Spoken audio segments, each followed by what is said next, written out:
همکاران من شروع کردن در 3 حوزه معابر عمومی که کشف حجاب بعضاً صورت میگیره، خودرو و اماکن، اقدام‌هایی را انجام دادن به صورت جدی.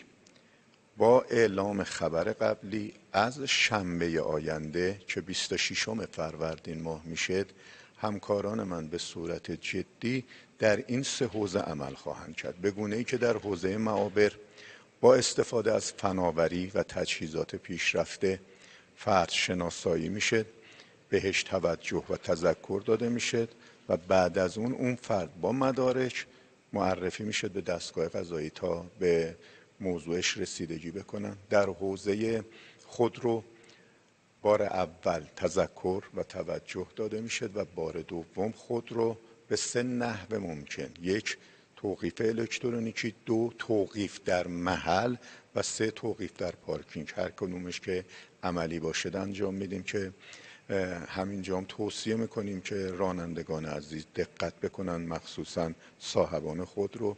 و در حوزه صنوف هم، صنوفی که متصدیانش احیانا کشف حجاب میکنن، حتما مورد توجه جدی قرار میگیرن، توجه بهشون داده میشه و بعد از اون اخطار پلم و پلم.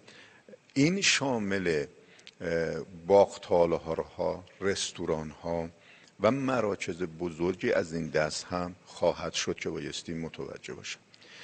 مطالباتی که مسئولین محترم دارن مورد توجه هست، یعنی همینجور که وزارت آموزش و پرورش و وزارت بهداشت و درمان در حوزه‌های خودشون بحث انجام به وظایفشون رو گفتن، سایر دستگاه هم مکلف شدن که وظایف خودشون رو در این حوزه عمل بکنن.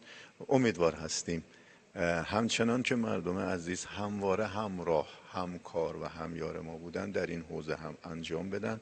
ما وظیفه خودمون میدونیم برای حفظ سلامت جامعه قانون را عمل بکنیم و از قانون هم کوتاه نیایم. فکر میکنم مردم هم همین را از ما بخوان. سردار، شما توی بیانیه‌ای که دادید، اطلاعیه‌ای که داده بودید، نوشته بود با ارائه شواهد و مدارک.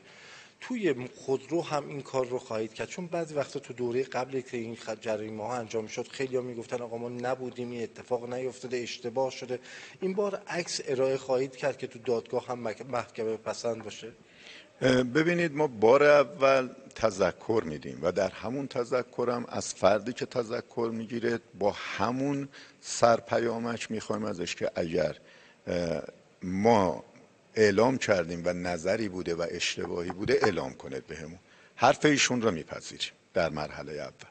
اما اگر این 2 بار تکرار شد نشون میده که شاید اشتباهی صورت نگرفته و اون بار دوم حتما اگر هم اون سرپیامک باشه دیگه به اون سرپیامک توجه نمیشه. قطعا از فناوری و هوشمندی استفاده خواهیم کرد، مدارکمون قطعیت خواهد داشت و حتی در زمانی که مدارکمون قطعیت داره در بار اول اگر فرد گفت نبوده ما میپذیریم، چون اعتماد به مردممون داریم، اما در یک مرحله.